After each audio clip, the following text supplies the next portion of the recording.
Mañana con la revelación de su Espíritu. Señor, gracias. Estamos tan agradecidos contigo, Señor, porque sigues hablándonos, Dios, porque nunca has dejado de hacerlo, Señor, porque es tu palabra el recurso que tú tienes para poder, Señor, guiarnos a la verdad, para poder, Señor, alimentarnos y fortalecernos. Espíritu de Dios, nuestras vidas, Señor, mente y corazón está abierto delante de ti para que tú nos trates esta mañana. En el nombre de Jesús, amén y amén. Bueno, vamos a ir entonces al libro de Apocalipsis, porque ahí quedamos. Estamos estudiando mensaje a las 7 iglesias.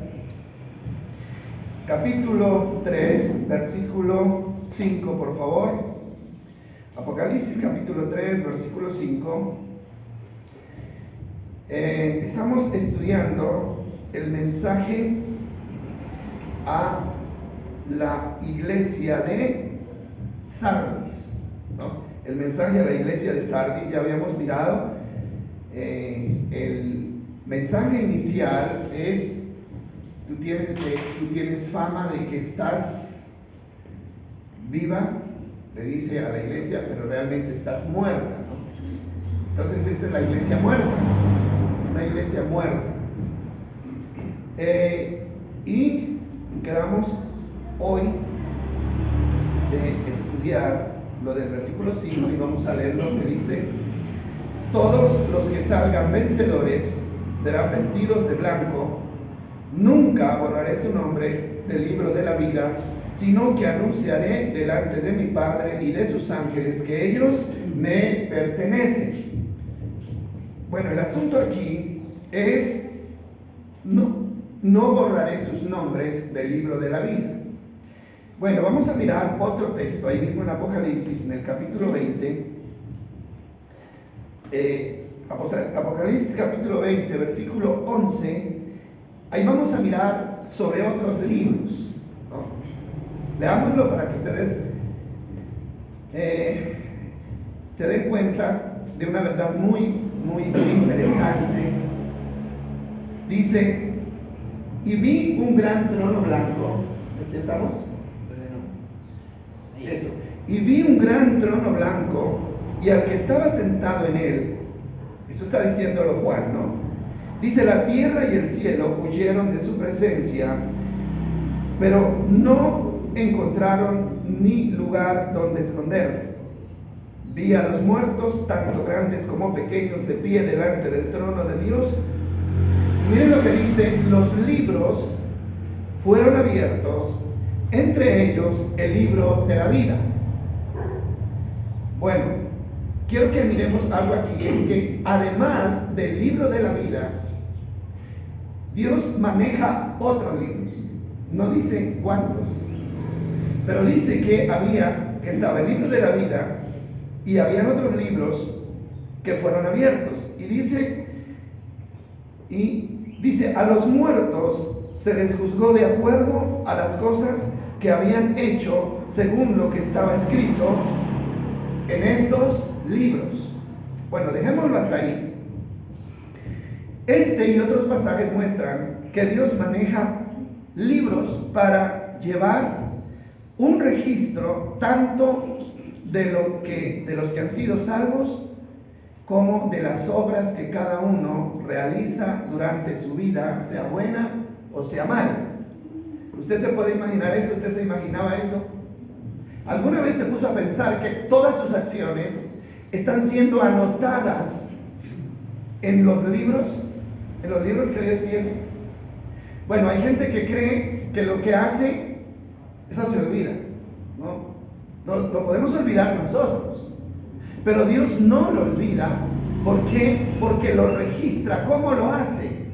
Pues no lo sabemos, pero Él es Dios, y si Dios puede resucitar a un muerto, puede hacer esto también.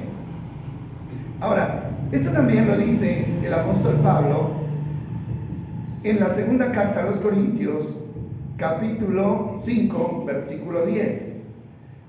O sea, ahí también hay una referencia respecto al mismo tema, y dice: Dice, pues todos tendremos que estar delante de Cristo para ser juzgados.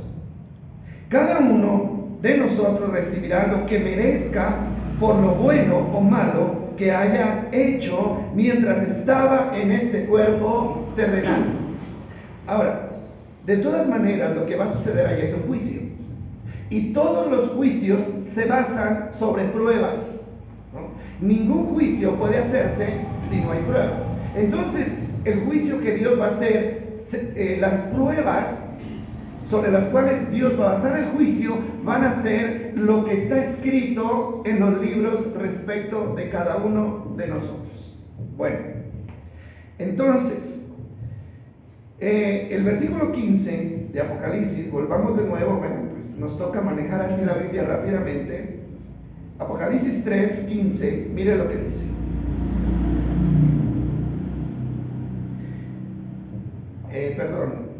Estamos mirando si Apocalipsis 3:5,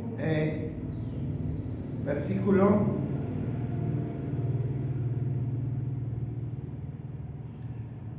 5, el versículo 5 del 3, vamos a mirarlo.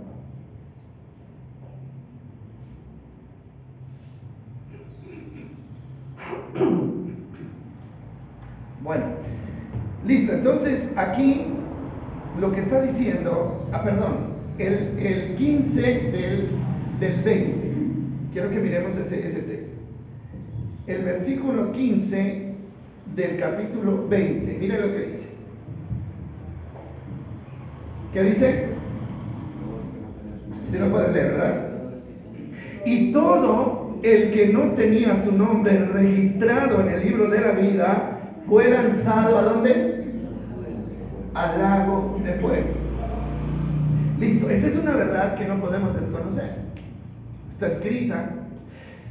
Pero entonces ahora la pregunta es, ¿cómo me inscribo? ¿Cómo puedo quedar inscrito en ese libro para que el día que yo vaya delante del Señor, mi nombre aparezca ahí en ese libro? ¿Sí? Bueno, pero hay otra pregunta, es, después de haber sido inscrito, ¿mi nombre puede ser borrado y puedo perder la salvación? Esa es la pregunta del millón, como dice, ¿no? Muy controversial este tema porque yo estuve estudiando toda la semana, créanme, toda la semana estudiando, orando al Señor, investigando por todos los medios, y las opiniones están divididas. Unos dicen sí se puede perder la salvación y otros dicen no se puede perder la salvación. Qué bueno que ustedes también hayan tratado de investigar esto, ¿sí? ¿Por qué? Porque todos tenemos derecho a investigar. Ahora, para mí este es un tema muy delicado porque tiene que ver con el objetivo número uno de nosotros como cristianos, que es nuestra salvación. Vamos a ir desarrollando el tema y ustedes pueden opinar, no importa que interrumpamos ahí la grabación, ustedes pueden opinar y pueden participar porque es interesante lo que Dios les haya permitido entender sobre este tema. Bueno, entonces, yo estuve toda la semana buscando, hasta el día viernes yo no tenía nada. Nada, ¿por qué? Porque el uno dice una cosa y el otro dice otra. Entonces, ¿qué hago yo? Yo le digo, Señor, yo cierro libros, hago a un lado comentarios y todo eso. Y Señor, yo me pongo en tu presencia para que tú me digas qué es lo que, cómo tengo que entender este tema. Entonces, me vino a la mente que lo primero que tenemos que hacer para poder entender esto y dar respuesta a esta pregunta es, ¿qué es la salvación? No se puede decir soy salvo o no soy salvo cuando yo no entiendo el tema de la salvación. Entonces, lo primero que tenemos que hacer es entender qué es la salvación y cómo se obtiene la salvación. Y por ahí vamos a comenzar esta mañana, espero que haya disposición para poder entender esto. Entonces yo busco la definición en el diccionario español, y la definición de salvación es liberar de un estado o condición indeseable a alguien. Liberar a alguien de un estado o condición indeseable. Eso es salvación. Ah, me salvé. ¿Usted no ha dicho alguna vez eso? De esta me salvé. Siempre hay una condición indeseable en este tema. Ahora, el significado espiritual o bíblico, ya concentrándonos en el significado bíblico, es salvar, es la liberación de la esclavitud del pecado y de la condenación, ya en el sentido bíblico, ¿no? Salvación es la liberación de la esclavitud del pecado y de la condenación, trayendo como resultado la vida eterna. Eso es salvación en el sentido bíblico. Bueno, voy a ir lento para que podamos irlo entendiendo. Ahora sí, vamos a ir a Mateo, capítulo 1, versículo 19 al 21, por favor. Mateo capítulo 1, versículo 19 al 21.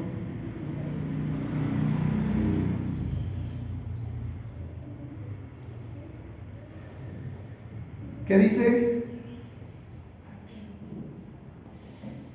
Bueno, ahí está hablando el Señor de cuando el ángel se le aparece a José. ¿Recuerdan ustedes? El ángel se le aparece a José porque él había decidido dejar a María, no casarse con ella, porque ella resultó embarazada, ¿no? Sin haber estado con él. Esa es la historia, ¿no? Y cuando él decide dejarla calladamente, él dijo: esta noche yo me madrugo y me voy y no le digo a nadie nada. Entonces un ángel se le aparece y le dice: no temas de recibir a María por esposa, porque lo que en ella hay es engendrado por el Espíritu Santo.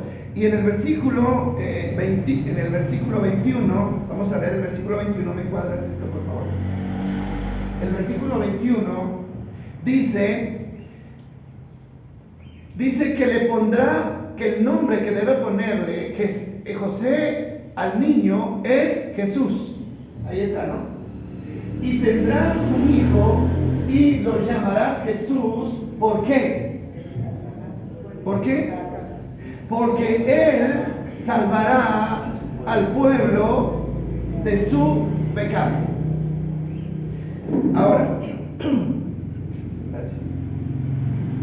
Él salvará al pueblo de su pecado. Ahora, ya Dios le había revelado a María que ella iba a ser la madre de Jesús. Ahora, en el tiempo bíblico eran los padres los que escogían los nombres de los hijos, las mamás no, eran los papás. Ahora, este parece un detalle insignificante, ¿no? Generalmente se pasa por alto lo del nombre, pero realmente en este contexto tiene una importancia muy grande el nombre. ¿Por qué? Bíblicamente nunca se le ponía un nombre a una persona sin antes consultar el significado de ese nombre. O sea, los nombres se colocaban dependiendo del significado. Hoy en día no. Hoy en día los nombres se los escoge teniendo en cuenta al artista de turno, ¿sí? Al más famoso, sin saber si le está poniendo un nombre con una maldición encima, ¿sí? Entonces le dice: tienes que ponerle Jesús. Y cuando ellos tuvieron el niño, obedecieron y le pusieron Jesús. ¿Por qué? Porque la palabra Jesús significa ¿qué? Salvador. La palabra Jesús significa Salvador porque Él salvará ¿a quién? Al mundo de sus pecados. Entonces, la otra pregunta es: ¿por qué el mundo necesitaba un Salvador? ¿Sí? El mundo necesitaba un Salvador más que cualquier otra cosa. Más que cualquier otra cosa. Entonces, cuando nosotros hablamos de salvación, no estamos hablando de salvarnos de la muerte física, no estamos hablando de salvarnos de la enfermedad, no estamos hablando de salvarnos del accidente. Cuando hablamos de salvación, estamos hablando de salvarnos de la condenación del alma. Ahora, yo pienso que el creyente promedio de hoy en día necesita conocer más sobre el tema de la salvación. Yo soy salvo. ¿Pero de qué? Señor Jesucito, sálvame. Sálvame en cualquier sentido, en cualquier aspecto o sea, reclamamos la salvación del Señor. Entonces, el mundo necesitaba un Salvador porque después de la caída de Adán y Eva, todos quedamos bajo la esclavitud del pecado. Que dice Romanos 3:23. ¿Cuántos se acuerdan de este texto? Romanos 3:23. Por cuanto todos pecamos, todos estamos destituidos de la gloria ¿de quién? De Dios. Mire cómo lo redacta esta versión. Pues todos hemos pecado y nadie puede alcanzar la meta gloriosa establecida ¿por quién? Por Dios. Entonces, como todos quedamos bajo la maldición de la condenación y de la muerte eterna, fue necesario que viniera un Salvador. ¿Para qué? Esa es la pregunta, ¿no? ¿Para qué? Bueno, ahora nosotros necesitamos entender qué es pecado. ¿Qué es pecado para usted? ¿Cómo definiría la palabra pecado? ¿Quién me dice? ¿Qué es pecado? Violación a la ley. Violación a la ley de Dios, ¿no? Eso puede ser pecado. Transgresión. Transgresión de la ley. Pecado puede ser hacerlo mal, ¿no? Pecado es ponerse en contra de lo que Dios estableció en su palabra. Eso es verdad, pero en el griego la definición de pecado es errar al blanco. Así se define en el griego, en el original que fue escrita la Biblia. La palabra pecado significa errar al blanco. Como el deporte del tiro al blanco. ¿Cuántos han visto ese deporte del tiro al blanco? ¿Sí, no? Bueno, hay un círculo allá a lo lejos y alguien con un dardo, con una flecha, debe disparar en ese círculo. Hay varios círculos, comenzando desde el más chiquito hasta el más grande, y la idea es dar en el centro. Y cuando se da en el centro, entonces le dio ¿a qué? Al blanco. Bueno, en el sentido espiritual, ¿cómo sería? Bueno, entonces, hablando ya de nosotros y de lo que Dios ha establecido para nuestra vida, el pecado sería errar en el propósito de seguir el camino que Dios fijó o estableció para nosotros. Eso sería pecado. Errar o salirnos del camino o del propósito que Dios estableció para cada uno de nosotros como sus hijos.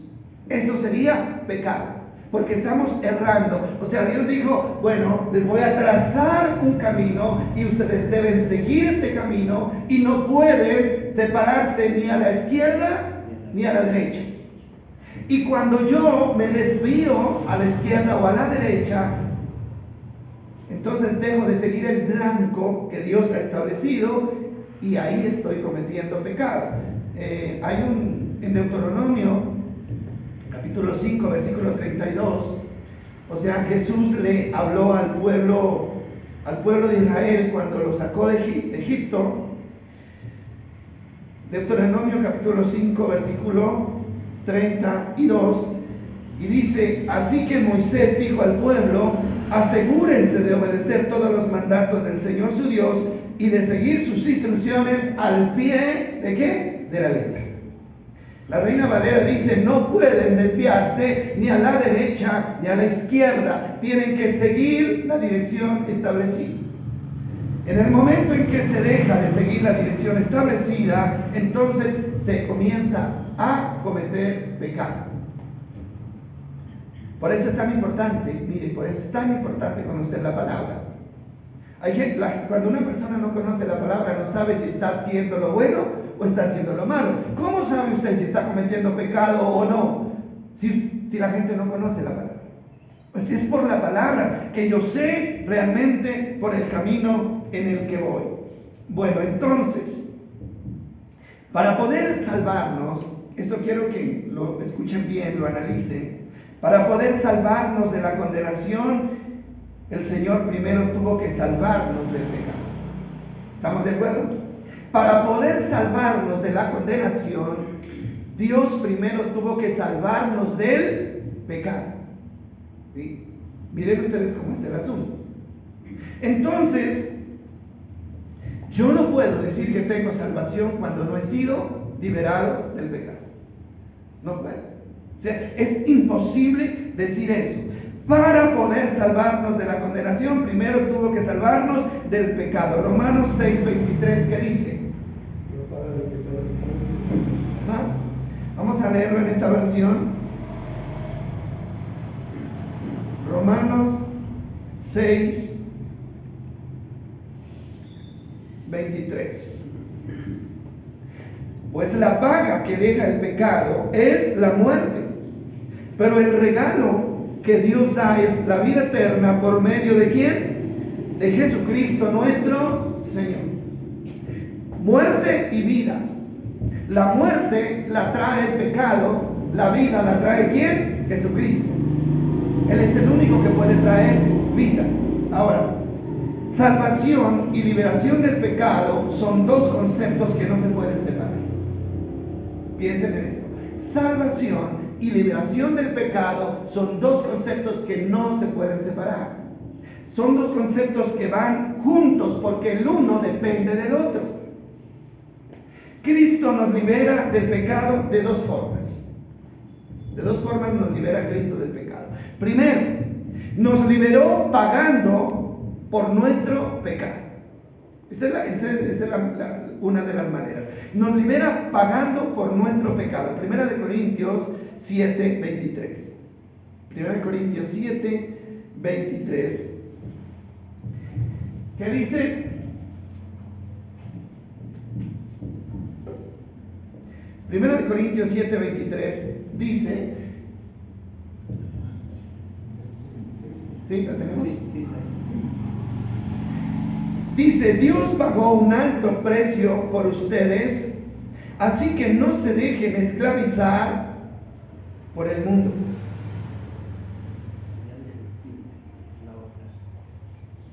¿La tienes? Bueno, esta versión dice así. Dios pagó un alto precio por ustedes, así que no se dejen esclavizar por el mundo. Ahí está. Ahora, ¿qué está diciendo acá? Bueno, nosotros conocemos la doctrina de la justificación, ¿cierto?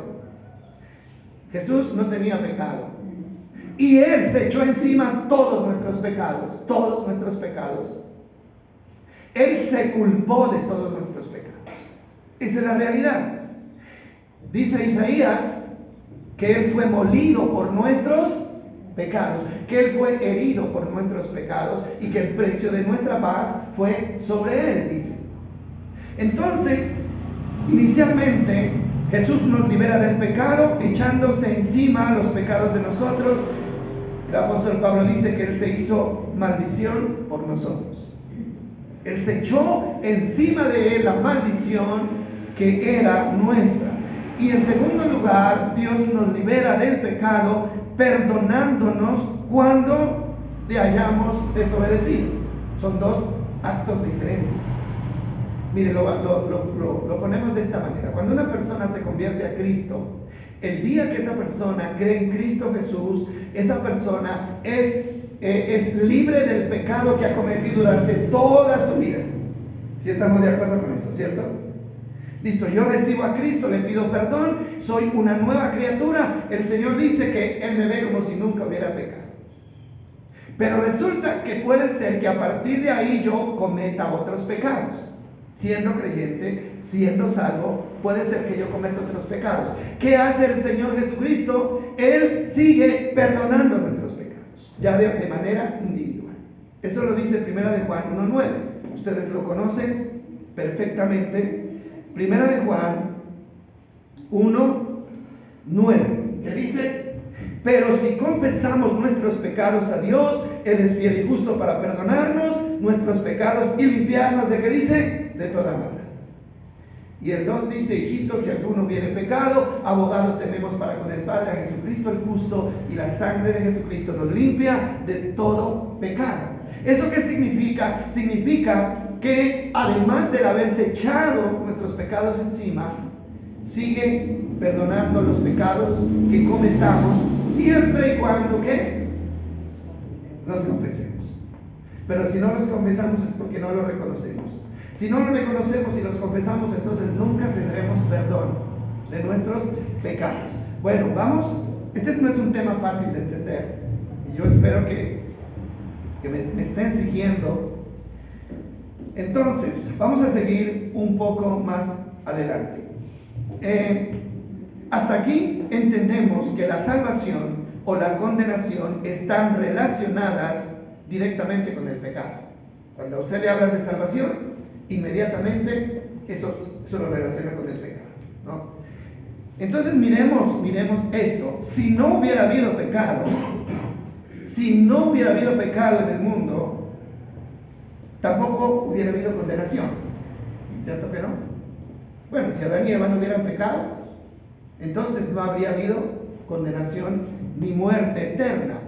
Entonces, si eso hubiera sido así, no hubiera sido necesario un Salvador. ¿Por qué fue necesario un Salvador? Porque hubo pecado y la consecuencia del pecado era condenación. No sé si me estoy haciendo entender, ¿sí? ¿Y es claro?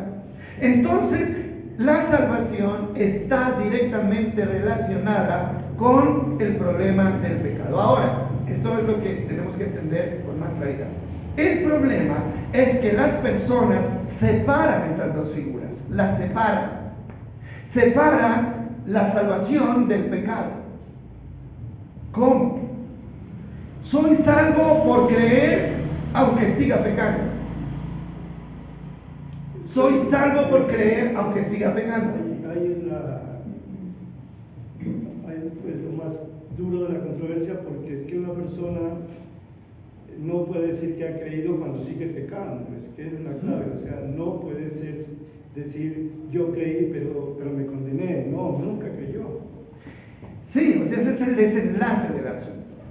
Pero en eso, pues a mí de verdad me preocupa la situación, porque ese concepto lo está manejando la mayoría de los creyentes. Ese concepto se le está manejando en la mayoría de los creyentes. Repito, soy salvo porque creí en Cristo aunque siga practicando el pecado. ¿Qué dice la Escritura respecto a esto? Y si usted realmente cree en la palabra, porque esa es la palabra en la que hay que creer, no es lo que diga el pastor fulano, sutano, ni yo, ni ningún otro, esa es la palabra que tenemos que creer. Y si usted escuchó un mensaje que decía, no hay problema si usted creyó en Cristo y sigue asistiendo a la iglesia, usted tiene salvación, no se preocupe, hermano, tenemos que bajarnos de esa nube porque no es verdad, nos engañaron. Ahora, vamos a mirar un pasaje muy claro, definitivo en este tema, y es 1 de Juan, capítulo 3, versículos 7 al 10. Este sí quiero que lo miremos con mucha atención, por favor. 1 de Juan, capítulo 3, versículo 7. Mire lo que dice Juan. A mí me encantan las cartas de Juan. ¿Por qué? Porque si alguien determina de una manera clara quiénes son hijos de Dios y quiénes no, es Juan en sus cartas. Así que estudien. Dice, queridos hijos, no dejen que nadie los engañe acerca de lo siguiente. Cuando una persona hace lo correcto, demuestra que es justa, así como Cristo es justo. Versículo 8. Sin embargo, cuando alguien sigue pecando, demuestra que pertenece ¿a quién? Al diablo. Qué fuerte esto, ¿verdad? Cuando alguien sigue pecando, demuestra que pertenece al diablo, el cual peca desde el principio, pero el Hijo de Dios vino para destruir, que dice, las obras del diablo. Claro, esa es la buena noticia, esa es la buena. Ahora, ¿a qué vino Cristo? ¿A qué vino Cristo? A destruir el pecado, que era la obra del diablo. O sea, ¿cuál es la obra más, más grande del diablo? ¿Cuál es la obra más grande del diablo? A través de la cual ha traído destrucción y muerte. ¿Cuál es? El pecado. ¿Y a qué vino Cristo? Vino a destruir la obra del diablo, que el diablo sembró en Adán y Eva. Vino a destruirla. Por lo tanto, una persona que diga que es hijo de Dios no puede vivir en pecado. Por eso, otra vez, o sea, sin embargo, cuando alguien sigue pecando, demuestra que no es cristiano, que nunca ha nacido de nuevo, que no es creyente, que no es nada. Pero no puede haber un creyente que se condene por cometer pecado. Eso es lo que yo concluyo. Claro. Porque no creyó. Porque no puede cometer pecado. Pero O sea, si no hubiera- puede, perdón, es que estos términos son términos, ¿no? Aquí el término que tenemos que manejar respecto a creyentes no puede practicar el pecado. Porque cometer el pecado es una cosa y practicar el pecado es otra. Ahora eso lo vamos a aclarar ahora. Pero leamos un poquito más.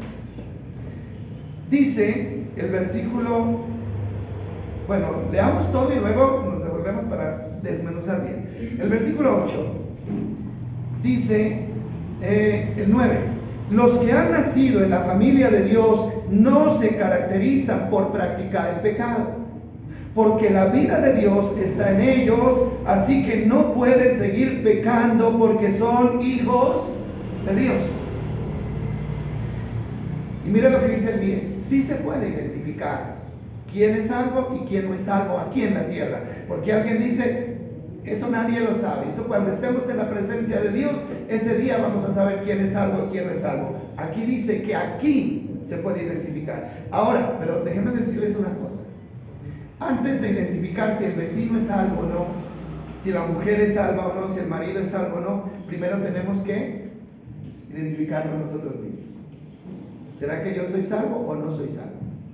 Porque lo demás, eso le corresponde a Dios. Pero sí se puede. Pero ¿cómo lo dice aquí? Mire cómo lo dice. Dice el 10. Por lo tanto, podemos identificar quiénes son los hijos de Dios y quiénes son los hijos del diablo. Todo el que se conduce con rectitud, el que no se conduce con rectitud y no ama a los creyentes, no pertenece a Dios. ¿Qué le parece esto? Es fuerte, ¿no es cierto? Pero ahí está la respuesta. Ahora, miremos entonces, devolvámonos un poquito al versículo 7. Dice así: queridos hijos, no dejen que nadie los engañe acerca de lo siguiente. Yo quiero subrayar aquí algo importante: engaño. No dejen que los engañen acerca de lo siguiente. Entonces, aquí el apóstol Juan está poniendo al descubierto un engaño. Pero un engaño respecto a qué? Un engaño respecto a la salvación. Dice, hay un engaño. Y el engaño es que hay personas que creen que son salvas, pero realmente no lo son. No se dejen engañar.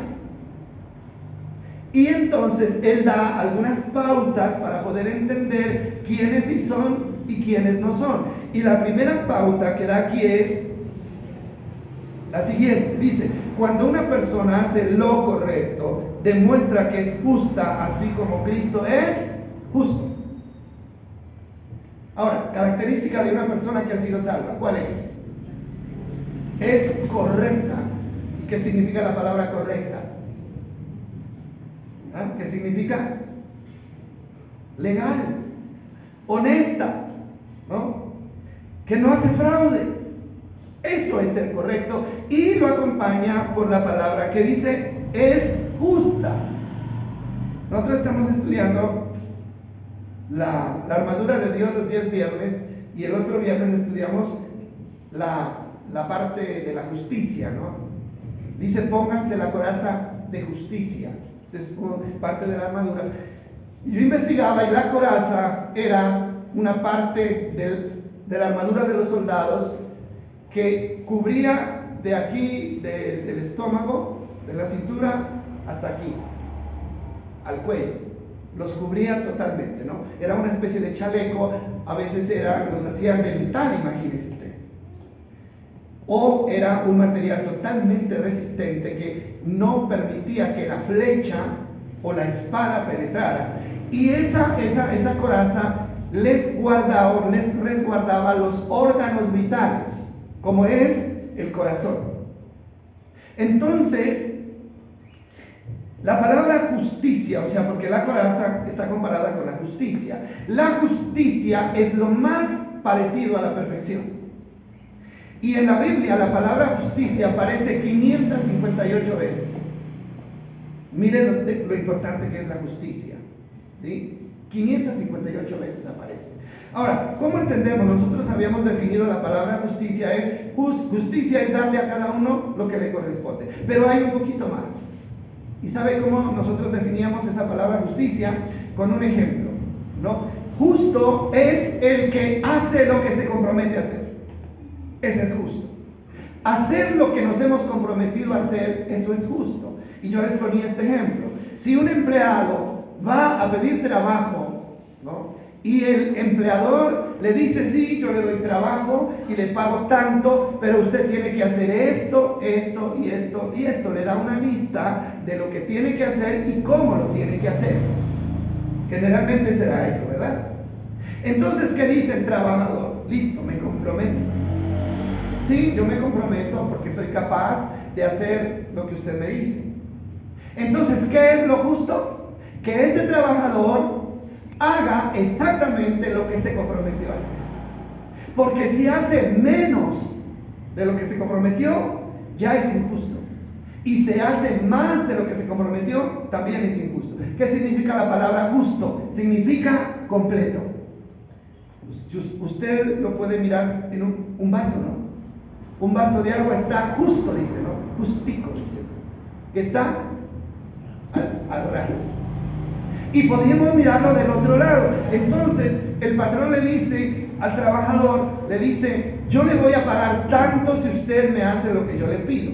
Pero el trabajador, el empleado viene y dice, el día que le toca pagarle, le dice, no le puedo pagar. O no le voy a pagar. Es injusto. Porque no está cumpliendo con lo que se comprometió a hacer. Mire usted lo fácil que es ser injusto y ser incorrecto, porque muchas veces caemos en estos errores.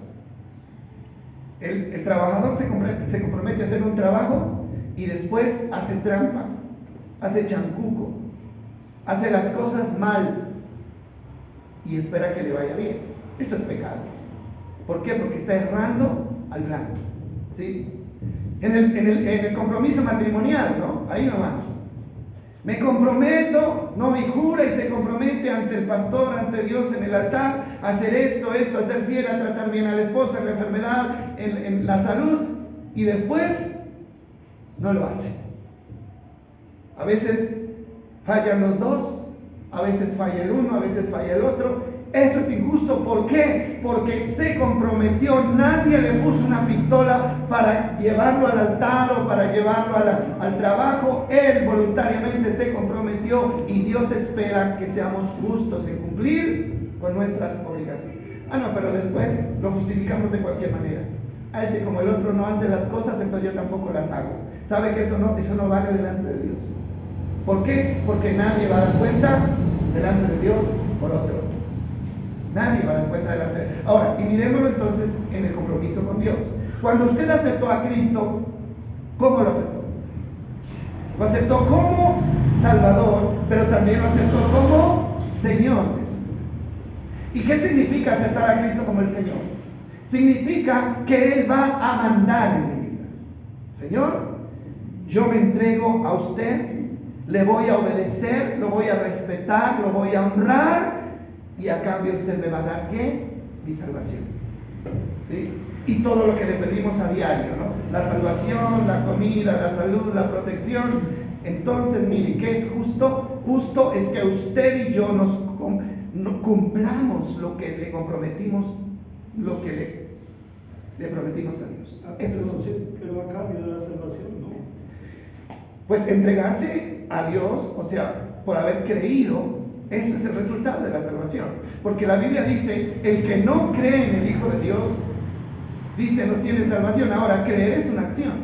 Ahora, no estamos hablando de que si yo me visto de esta manera me salvo, o si no, no me salvo. No, estoy hablando de la acción de decirle, yo lo recibo como el Señor de mi vida, ¿no? Y con mi obediencia le voy a demostrar que mi decisión fue real. Porque el caso es que dicen como Él es justo, Dios, ¿no? Cristo es justo. Pero, o sea, la palabra justicia se debe entender más ahí en el sentido de darle a cada cual lo que se merece. Pero pues uno puede decir, Dios en ese caso no es justo, porque conmigo no es justo y yo debería merecer la condenación. Y no es justo que yo como culpable me declare justo. Entonces ahí entra el texto de Romanos 3, 21, 22, algo así. Él es el justo y el que justifica a los que son de la fe de Jesús. Entonces mi aporte es creer nada más. O sea, las obras, las cosas, la obediencia, el apartarse del pecado ya es una consecuencia, un resultado de haber sido justificado por la gracia de Dios, de parte de Dios, y en el caso mío, por haber creído en Jesús. Sí, o sea, esa es la realidad. Ahora, pero yo tengo que creer. O sea, Santiago dice que la fe sin obras es muerta y no sirve nada delante de Dios. Entonces, cuando yo me acerco a Cristo y lo recibo, bueno, yo no sé si ustedes se recuerdan todavía el día que lo hicieron. Bueno, no sé, levantaron la mano en una reunión y dijeron, yo acepto a Cristo. Entonces, ¿qué están diciendo con eso? Están diciendo, yo acepto su salvación, pero también acepto su señorío. Porque no puede haber salvación a menos que yo no acepte el señorío de Cristo. O sea, ¿por qué? Porque de todas maneras, lo uno va con lo otro. Aceptar el señorío de Cristo en mi vida me va a mantener lejos del pecado, que es lo que me va a llevar a la condenación. Las cosas van juntas. De todas maneras, pues, como dijimos que yo no sé si está bien que está grabando. O sea, hoy vamos a hacer un debate aquí. Pero sí me parece, o sea, el texto de Juan 3:16, no, en los adelante, el 18, dice que el que se condena por no creer en el Hijo de Dios. O sea, el pecado que lleva a la condenación es no creer. Ahora, alguien dice, o sea, lo que tiene que ver con si se pierde o no se pierde la salvación, digamos, está dividido, y sí, o sea, hay como 50-50 de que algunos dicen que sí, otros dicen que no. Lo cierto es que tanto los que dicen que sí o los que dicen que no, en algo sí estamos de acuerdo, que la mayoría de los casos de personas que estuvieron algún día en una iglesia, dentro de una iglesia, y se fueron, nunca fueron cristianos. No se puede decir una persona fue cristiana y perdió la salvación, sino que tal vez a lo mejor nunca fue un cristiano. Y hace por un ejemplo que pues uno por meterse a un garaje no se convierte en un carro, o sea, tampoco un cristiano por meterse a una iglesia no se convierte en un cristiano. Pero lo que tiene que ver, a mí me parece, lo que tiene que ver con el nuevo nacimiento, que de ahí en adelante una persona empieza a actuar en consecuencia de ese nuevo nacimiento, no de un esfuerzo, de agregarle mi esfuerzo, sino lo que de ahí en adelante debo seguir haciendo, como es la justicia, como es apartarse del pecado, como es hacer lo correcto, es consecuencia, evidencia de que esa persona ha nacido de nuevo. Otro ejemplo, alguien dice, si usted coloca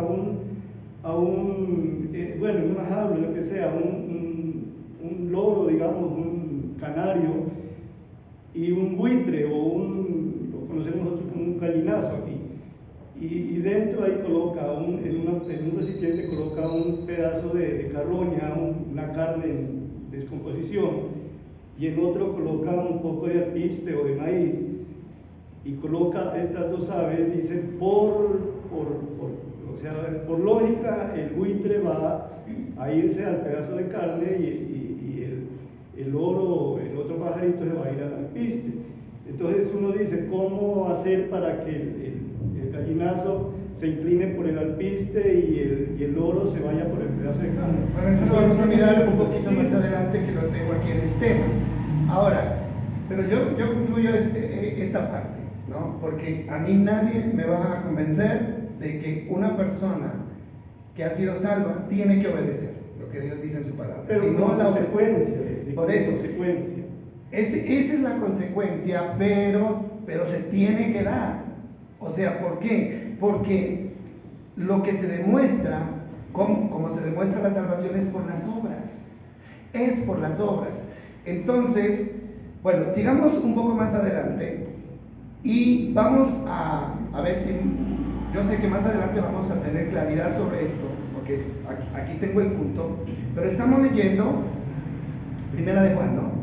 Capítulo 3, versículo 7. Vamos a volver ahí, Primera de Juan, capítulo 7. Primera de Juan, capítulo 3, versículo 7. Retomamos esto. Bueno, ¿dónde nos quedamos? Dice el versículo 8. Sin embargo, cuando alguien sigue pecando, oiga bien esto, sigue pecando después de qué? Después de haber dicho que se convirtió a Cristo, ¿no es cierto? Listo, sigue pecando. Dice, demuestra que pertenece al diablo. La palabra pertenecer, o sea, ¿cómo le suena a usted la palabra pertenecer? ¿Qué significa pertenecer? Dueño. Ahora, el que sigue pecando pertenece al diablo. El diablo es su dueño, por lo tanto, esa persona tiene que obedecerlo. Pero el que se convierte a Cristo le pertenece ¿a quién? A Cristo. Cristo es el dueño y tiene que obedecer. ¿Sí? Tiene que obedecer. Entonces ahí dice, el diablo peca desde el principio, pero el Hijo de Dios vino. Bueno, ya explicamos esto, versículo 9. Esta es la parte, los que han nacido a la familia de Dios, miremos el 9, los que han nacido a la familia de Dios no se caracterizan por practicar el pecado, porque la vida de Dios, esta es la clave, y de pronto entendiendo esta parte van a entender mucho, porque la vida de Dios está en ellos, así que no pueden. Ahora, ¿qué significa la palabra no pueden? ¿Qué significa? Están impedidos. Hay un poder que no les permite seguir practicando el pecado. No pueden practicar el pecado porque la vida de Dios está en ellos y porque son hijos de Dios. Ahora, y bueno, dejemos el 10 para después. Miremos esta parte aquí del versículo 9. Bueno, ya queda claro que los que practican el pecado están bajo el dominio de Satanás y van a ser llevados a la condenación. ¿Por qué? Para eso está el diablo. Y queda claro también que los que le pertenecen a Dios son personas que no practican el pecado. Eso no tiene discusión. Ahora sí, el versículo 9 es muy interesante. Y aquí está la clave de todo esto.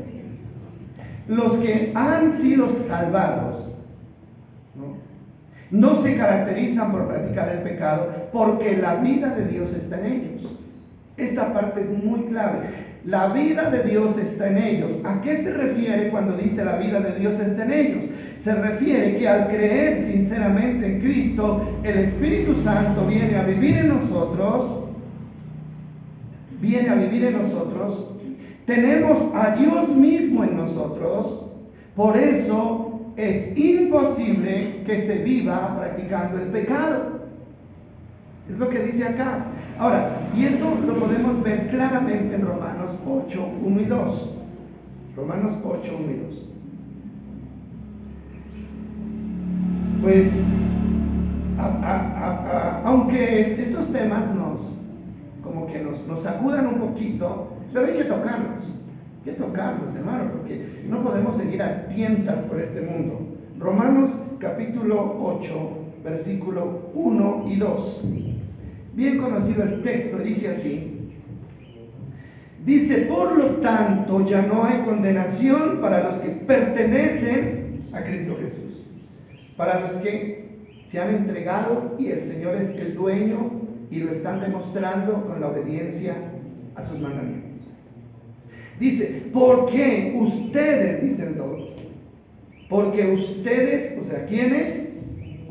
Los que pertenecen a Cristo, porque ustedes pertenecen a Él, el Espíritu de Dios, el poder del Espíritu que da vida, que dice Juan, nosotros tenemos la vida de Dios, y aquí dice,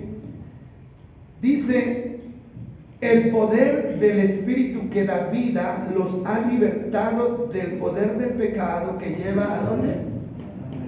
A la muerte. Ahí es donde uno no encuentra el aporte mío. Yo no lo encuentro ahí en el aporte mío, sino dice, en ninguna condenación hay para los que están en Cristo Jesús, porque ustedes pertenecen a Él. Por esa razón, el poder del Espíritu da el Espíritu que da vida a los que han libertado del poder del pecado y la muerte. O sea, no tengo yo como ese sello ahí, sino que todo viene de allá por yo haber creído. Claro, pero ¿cuál es el resultado? El resultado es que ya he sido liberado del poder del pecado, que no es por lo que yo hago, ni por donde yo voy, ni por la religión que tengo, es porque el Espíritu de Dios ha venido a mi vida, ¿sí? Y ¿cómo viene el Espíritu de Dios a la vida de una persona? Por creer, pero por creer sinceramente, ¿no? Por creer de verdad.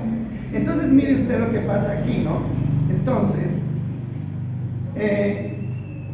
yo no sé si ustedes realmente han dimensionado lo que significa este texto, ¿no? Jesucristo dijo, cuando cumplió su obra de salvar, dijo, yo me voy, pero no los voy a dejar huérfanos, no los voy a dejar solos. Yo vendré otra vez para estar con ustedes para siempre. ¿En quién iba a venir el Señor?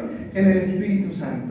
Yo voy a estar con ustedes, y dice textualmente, y moraré con ustedes y moraré en ustedes.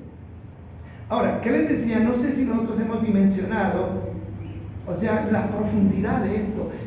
Lo que yo tengo en mi vida es a Dios mismo viviendo en mí. Dios mismo viviendo en mí. ¿Ustedes sí realmente lo habían pensado de esa manera? Dios, el Dios que creó los cielos y la tierra, el Dios de Abraham, el Dios de Isaac, el Dios de la Biblia, vive en nosotros. ¿Somos conscientes de eso? Vive en nosotros. Él, el Dios Todopoderoso, vive en nosotros en la persona de Jesucristo. Por lo tanto, no podemos ser esclavos del diablo o del pecado. No sé si queda clara esta parte. Es que es imposible que yo, siendo que Dios vive en mí, pueda ser arrastrado por el diablo a cometer pecado o a vivir en pecado. ¿Qué les parece a ustedes? Y si vive en pecado, la respuesta es: Dios no vive en mí. Claro, esa es la respuesta. Entonces, vamos un poco más adelante.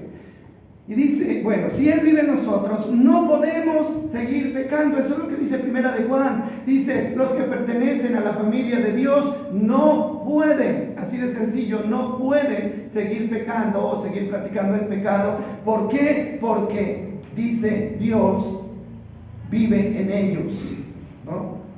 Entonces,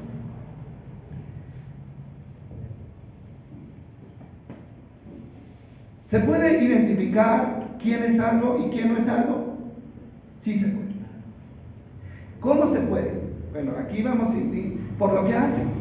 Y mire que vamos a mirar allá el 3:10, ¿no? Primera de Juan 3:10. Una cosa que es como ni tan complicada, pero complicada al mismo tiempo. Primera de Juan 3:10.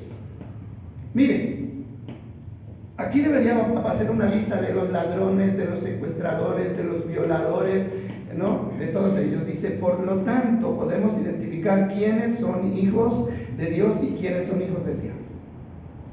Miren, todo el que no se conduce con, que dice rectitud. La palabra rectitud tiene que ver, o sea, el origen es siguiendo una regla. Rectitud es seguir una regla, seguir una norma.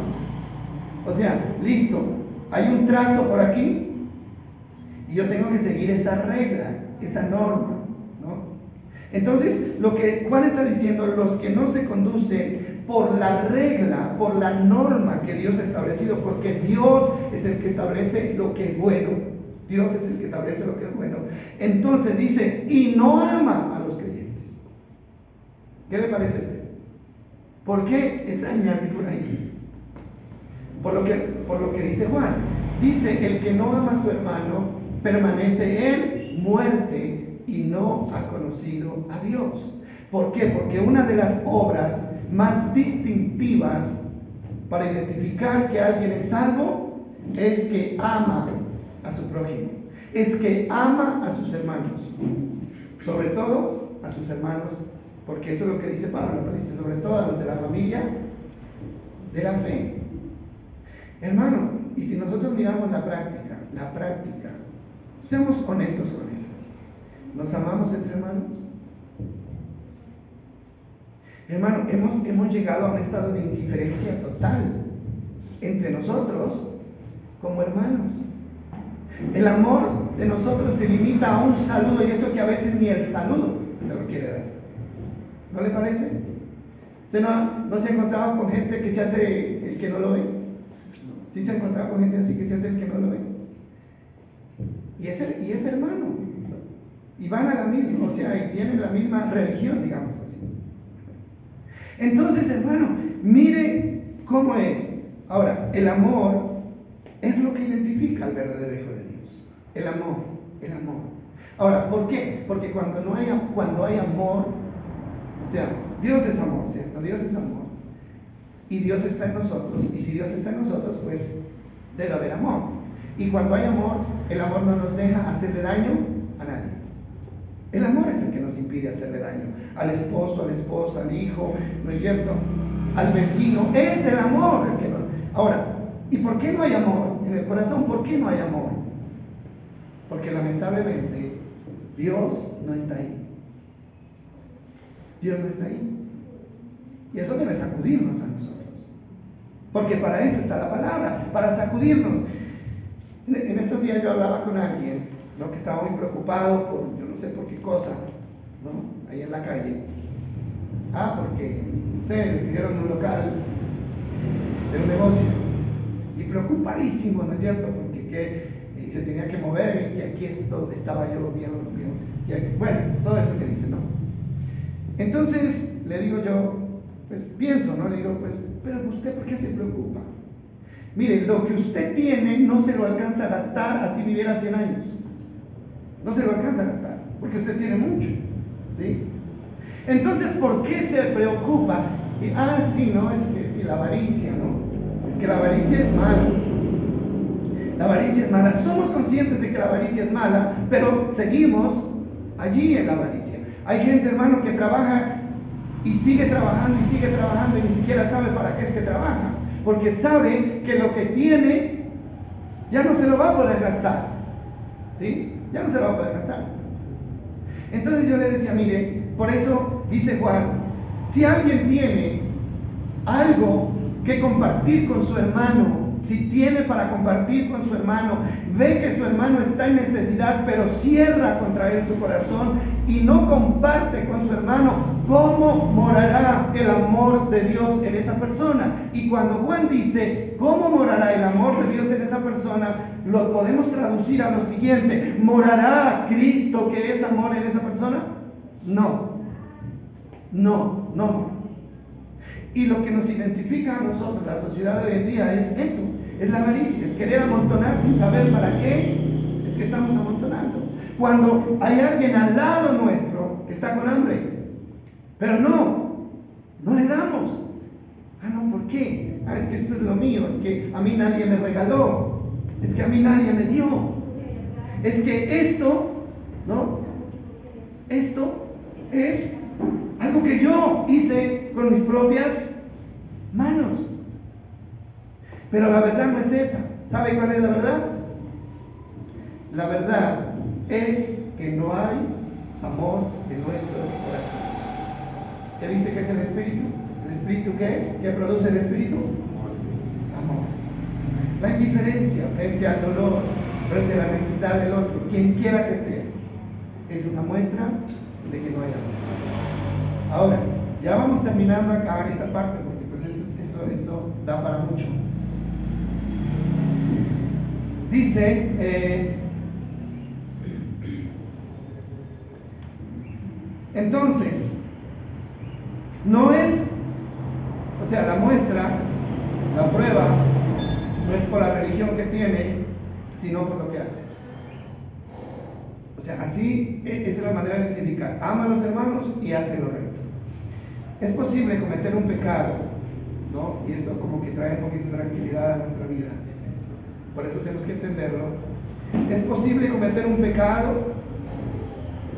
Es posible caer en pecado siendo salvos, siendo creyentes, siendo cristianos, ¿sí? ¿Qué dicen ustedes? Sí es posible. Sí es posible. Porque si eso no fuera así, entonces Dios no hubiera dicho, yo voy a seguir siendo el abogado de ustedes, y si en algún momento alguno peca, no se preocupe, lo único que tiene que hacer es venir, reconocer su pecado, confesarlo, pedir perdón y es libre del pecado. Entonces sí es posible que un creyente pueda cometer un pecado ocasional, dígame bien, ocasional, un resbalón como dicen por ahí, ¿no? Pero un cristiano verdadero no puede vivir practicando el pecado. ¿Qué es la práctica del pecado? ¿Qué es la práctica? La práctica es la secuencia, ¿no? Es vivir cometiendo el mismo pecado hoy, mañana y siempre. Es la práctica. Entonces eso es lo que no puede hacer, porque el espíritu que mora en él no le permitirá. ¿Cuál es la función del Espíritu Santo en la vida de un creyente cuando peca? ¿Cuál es la función del Espíritu Santo? Es incomodarlo, es redarguirlo, es pullarlo si se quiere, ¿no? ¿Para qué? Para que sea consciente de que ha ofendido a Dios y que vaya rápido a ponerse a cuentas con Dios. Esa es la función del Espíritu Santo. Por eso yo le digo a usted, mire, si usted es una persona que comete pecados y usted no siente nada, usted está muerto. Está muerto en sus delitos y pecados. Porque hay personas que hacen daño, que hacen mal y hasta se sienten orgullosos de hacer eso. ¿Sí o no que hay gente así? Ahora, si yo cometo un pecado, pero nada me incomoda, sigo fresco como si nada, es porque el Espíritu Santo no está en mí. No hay nadie quien me recrimine. ¿Y por qué el Espíritu Santo no está en mí? Porque yo nunca creí de verdad en Cristo. Pues yo tengo mi forma de pensar. Yo pienso que el Espíritu Santo sí está en mí. Cuando uno comete un pecado, de pronto pues continúa con ese pecado. Pero la Biblia dice que las obras de la carne apagan. O sea, de pronto el Espíritu Santo no está en uno como debería estar para que lo convenza.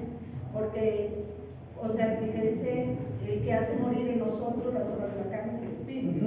Entonces, cuando el Espíritu Santo uno lo deja a través de la lectura, de la congregación y de la oración, que salga, entonces es cuando inmediatamente viene. Pero cuando se demora uno en reconocer que está mal, yo pienso que es porque el Espíritu Santo está apagado, pero puede estar también. Porque si no está, entonces, o sea, todo el mundo a veces practicamos, o sea, cometemos pecados, permanecemos a veces con eso ahí. Y al tiempo es como que nos damos cuenta y nos arrepentimos. Pues pienso yo. Pues sí, puede ser, o sea, pero la verdad es que el Espíritu Santo puede actuar inmediatamente después del pecado o puede actuar después. Pero que actúa, ¿no? Actúa. Y el Espíritu Santo no nos va a dejar en paz si realmente hemos creído en Cristo y tenemos a Cristo en nuestro corazón, ¿no? Ahora, miren que, bueno, este es otro tema, ya no lo alcanzo a mirar hoy. Ustedes conocen el texto de Hebreos 10:26, ¿cierto?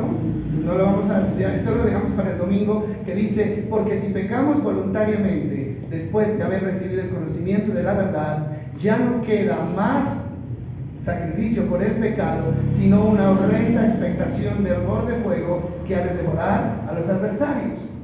Y sigue diciendo el texto, dice, porque la ley de Moisés dice que si una persona peca y hay 2 o 3 testigos, esa persona tiene que morir irremediablemente. Y luego dice, cuánto mayor castigo merecerá el que pisoteare al Hijo de Dios, tuviere por inmunda la sangre de Cristo e hiciera afrenta al Espíritu de gracia. O sea, Y eso también es un tema muy complicado. ¿Por qué? Porque se habla de la blasfemia contra el Espíritu Santo, que es el único pecado, según la Biblia, que no tiene perdón de Dios. Ahora, pero la blasfemia contra el Espíritu Santo no es, como decía, atribuirle al diablo lo que viene de Dios. No, los milagros que se ven, entonces si uno dice, ese milagro no es de Dios sino del diablo, entonces estoy blasfemando. No, la blasfemia contra el Espíritu Santo es resistirse a ser convencido por el Espíritu cuando Él trata de convencernos que vayamos a pedir perdón. Pero este es otro tema. Bueno, sigamos un poco más adelante. Y la conclusión: cuando una persona ha recibido la salvación legalmente, queda demostrado que ha sido libre de la esclavitud del pecado. ¿Cómo se sabe que una persona realmente ha aceptado a Cristo en su corazón? Porque es libre de la esclavitud de la práctica del pecado. No de cometer un pecado, sino de la práctica del pecado. Dice,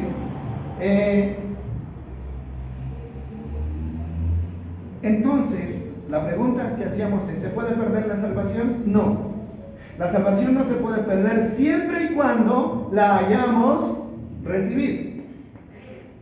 Ahora, muchas personas creen que han recibido la salvación, pero nunca la recibieron. Ese es el engaño del que habla Juan. Dice, abran los ojos sobre este engaño.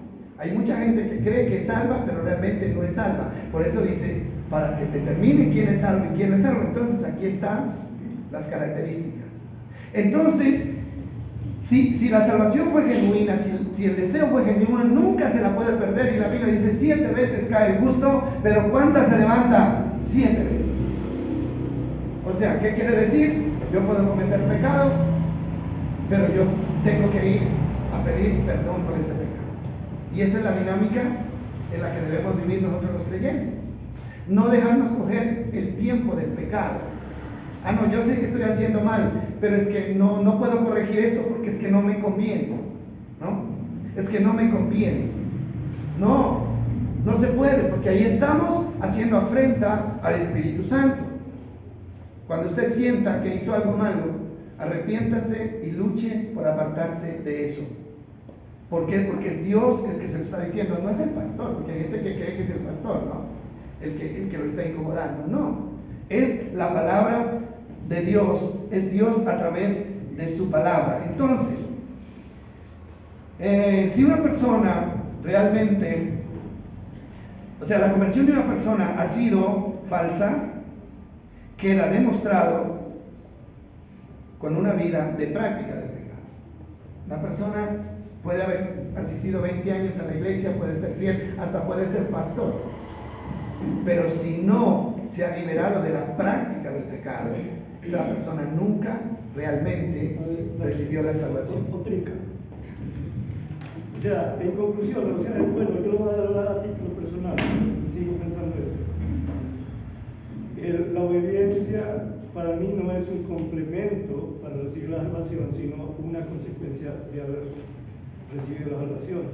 Pero como hoy de todas maneras el tema de si se pierde la izquierda, yo creo que quedó entero, ¿no? Me imagino que debe haber más.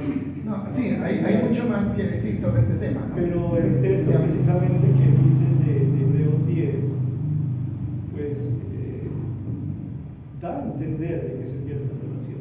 O sea, ese es uno de los que está en la Biblia que usan los que dicen que sí se pierde, pero hay una cantidad de los que dicen que no se pierde. Pero la consecuencia y la evidencia, que es otra cosa, es la vida recta, el testimonio, hablar correctamente, la evidencia como ante los ojos de los demás, porque obvio Dios sabe si una persona fue salva o no fue salva, o si están dando en salvación o no, pero para nosotros, los que no tenemos la capacidad que Dios tiene de ver el corazón, entonces podemos evidenciar en una persona o en mí mismo si he sido salvo por el cambio de vida. Pero que el cambio de vida viene, para mí, sigue siendo una consecuencia, más no un complemento para ser salvo. Sí, pero igual tiene que estar ahí. Tiene que estar ahí, eso no se puede obviar. Entonces, el próximo sábado vamos a mirar un texto, sábado y domingo, un texto que también tiene mucho que ver con esto, que es Juan 10:10. Ahí hay un pasaje muy interesante que dice el Señor, Jesús es el buen pastor, y dice, Dios me ha dado a estas ovejas, dice, y las ovejas que mi Padre me dio, nadie las arrebatará de mi mano. Nadie las arrebatará de mi mano. Entonces de eso se agarran algunos para decir que no se puede perder la salvación. Pero es interesante mirar el contexto de este pasaje. ¿Por qué? Porque ahí igual está hablando de cuáles son las características de las ovejas que le pertenecen al redil del Señor. Porque dice aquí hay otras ovejas que no pertenecen a mi redil. Y Juan también dice, y salieron de nosotros, ¿lo han leído? Porque no eran de nosotros, porque si hubieran sido de nosotros, se hubieran quedado con nosotros. Bueno, entonces, la conclusión sería que hay mucha gente que tiene religión, pero no tiene salvación, porque tener religión es una cosa, y tener salvación es otra cosa. Usted puede tener una religión y seguir practicando el pecado, no hay ningún problema. Pero si usted tiene salvación, bíblicamente yo lo creo así, es personal, si usted tiene salvación, usted no puede seguir practicando el pecado. La Biblia dice que eso es imposible. Que Dios nos ayude y nos dé sabiduría. Amén. Bueno, necesitamos meternos en estos temas porque hoy en día la mayoría de las enseñanzas tienen que ver con tranquilo, no se preocupe, no se preocupe, vamos todos cantando para el cielo, vamos. Pero yo creo que ya estamos en el tiempo en que nosotros abramos los ojos y nos demos cuenta dónde estamos parados. ¿Sí? Eso va a ser de beneficio para ¿quiénes? Para nosotros. Recuerden que hubo alguien, el Señor lo dijo, que se presentaron el día del juicio delante del Señor diciendo, Señor, Señor, en tu nombre hicimos esto, en tu nombre, en tu nombre, en tu nombre. Y el Señor les dijo, apártense de mí, hacedores de maldad, y a ustedes nunca los conocí. O sea, debemos que evitar esa sorpresa. Que lleguemos un día delante del Señor a recibir el premio cuando el Señor diga, no, ¿y ustedes? Yo no los conocí. Ni está escrito en el libro. Sí, entonces, es una enseñanza, ¿no? Y cada uno, como yo siempre lo digo, Dios le tiene que dar a cada uno la sabiduría para entender, pero ustedes tienen que seguir reflexionando sobre el tema. Amén. Tienen que seguir meditando sobre el tema. Señor, queremos agradecerte, Dios. Así como te pedimos, Dios, sabiduría, revelación al iniciar esta palabra, ahora te pedimos que continúes con nosotros, Señor, abriendo nuestros ojos. Porque tu palabra dice, Señor, que lo que tú nos revelas es algo que no se puede ver con los ojos físicos, Señor. No se puede ver con los ojos materiales. Señor, pero nosotros tenemos la bendición de la compañía de tu Espíritu Santo, que es el que nos guía a toda la verdad. Y en tus manos nos colocamos, Espíritu de Dios. Si estamos equivocados, Señor, haznoslo entender. Pero si estamos en lo correcto, permítenos afianzarnos en esta verdad. Señor, muchas gracias. En el nombre de Jesús, amén y amén. Vamos a